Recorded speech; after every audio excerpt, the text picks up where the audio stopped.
আন্তর্জাতিকভাবে স্বীকৃত হয়ে গেছে যে এই সরকারের প্রশাসনের রন্ধ্রে রন্ধ্রে এখনো ফ্যাসিবাদের দোসররা দাপটের সাথে রয়ে গেছেন। তারা এখনো ভুক্তভোগীদেরকে, মা বোন সন্তান হারিয়ে যাওয়ার পরিবারগুলোকে এখনো হুমকি দিচ্ছেন, আইনের দ্বারস্থ হতে বাধা সৃষ্টি করছেন। আমরা সব সময় যে কথাটি বলি এবং জানি, শুধু মনে করিয়ে দেওয়া প্রয়োজন।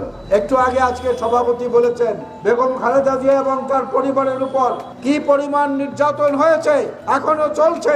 সন্তান হারা, বাড়ি হারা, নিজের অসুস্থতা, হাজার মাইল দূরে থাকা আর এক সন্তান, তার পরিবার, সবকিছুর পরেও গণতন্ত্রের প্রশ্নে, জনগণের অধিকারের প্রশ্নে অটল থাকা একটি পরিবার, যেটা একটা অনন্য উদাহরণ গণতন্ত্রের জন্য।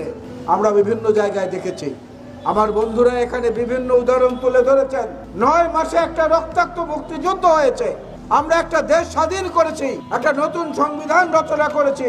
লক্ষ লক্ষ মানুষ শহীদ হওয়া, লক্ষ লক্ষ মা বোনের সম্ভ্রম হারিয়ে যাওয়ায় 9 মাসে আমরা ফলাফল অর্জন করেছি। 10 মাসে প্রকৃতির নিয়ম অনুযায়ী মায়ের গর্ভে আমরা জন্ম নিয়ে পৃথিবীতে এসেছি। 10 মাস সময় লাগে। সেই 10 মাসও প্রায় শেষ হওয়ার পথে। আপনারা তেমন কিছু জনগণকে দেখাতে পারেননি, হতাশ করেছেন মানুষকে পদে পদে। জিনিসপত্রের দাম কমে নাই, গ্যাসের সংকট অনেক বেশি হয়েছে, বিদ্যুতের লোডশেডিং বেড়েছে, পানি সরবরাহ আগের মতো অত সুন্দর পরিচ্ছন্ন নেই, বর্জ্য ব্যবস্থাপনায় আপনারা ত্রুটি করেছেন। ডেঙ্গু রোগ এবং করোনা, চিকুনগুনিয়া ব্যাপক আকারে ছড়িয়ে পড়ছে। কোথায় আপনার স্বাস্থ্য উপদেষ্টা? কোথায় তার কর্মতৎপরতা? মানুষ দেখতে পাচ্ছে না। বাজারে গেলে মানুষ তার পকেটে হাত দিতে পারে না, মনে হয় পকেট ছিদ্র হয়ে সবকিছু পড়ে গেছে। আজকে আমরা বারবার করে বলেছি, তারেক রহমান আমাদেরকে বলেছেন জনগণের সঙ্গে থাকুন, জনগণকে সঙ্গে রাখুন। আমরা জনগণের পাশে আছি বলেই নির্বাচনের কথা বলি। নির্বাচনের কথা বললে আপনারা গোস্বা করেন, এই গোস্বা করাটা তো ঠিক না। একজন নির্বাচিত প্রতিনিধির কাছে মানুষ যখন তখন যেতে পারে, যখন তখন কৈফিয়ত চাইতে পারে, এই কাজটি কেন হলো না, এই জায়গাটি আপনাকে বললাম আপনি কেন করলেন না। আপনাদের কাছে যাওয়ার সেই সুযোগটা কিন্তু নাই। যেটুকু আছে সেটুকু মাঝখানে দেয়াল তৈরি করে রেখেছে এই স্বৈরাচারের দোসররা। আমরা আজকে একটা পরিষ্কার কথা, পরিষ্কারভাবে স্পষ্টভাবে আপনাদের কাছে বলতে চাই, নির্বাচন হচ্ছে একটা গণতান্ত্রিক প্রক্রিয়া।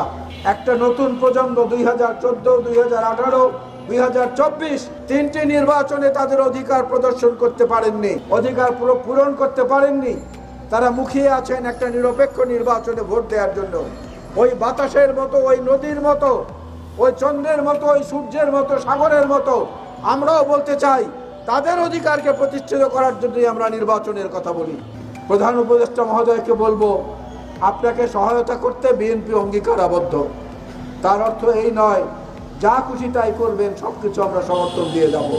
একটা নির্দিষ্ট সময়ের মধ্যে প্রশাসনের বিভিন্ন স্তর থেকে ফ্যাসিবাদের দোসর এই জঞ্জালদের যদি পরিষ্কার না করেন, বঙ্গভবন থেকে শুরু করে ইউনিয়ন পরিষদ, গণভবন থেকে শুরু করে সিটি কর্পোরেশনের ওয়ার্ড পর্যন্ত সব জায়গায় ঘাপটি মেরে লুকিয়ে থাকা এই ফ্যাসিবাদের দোসরদের তালিকা প্রকাশ করে দেব এবং সেই তালিকা জনসমক্ষে সাংবাদিকদেরকে দেব, দেয়ালে দেয়ালে টানিয়ে দেব সারা বাংলাদেশে। কারা কারা ফ্যাসিবাদের দোসর, কারা কারা এখনো ঘাপটি মেরে বসে থেকে দুর্নীতি করছেন, মানুষের অধিকার বঞ্চিত করছেন এবং যেখানে খুশি সেখানে সেই ফ্যাসিবাদের দোসরদের পুনর্বাসন করার চেষ্টা করছেন।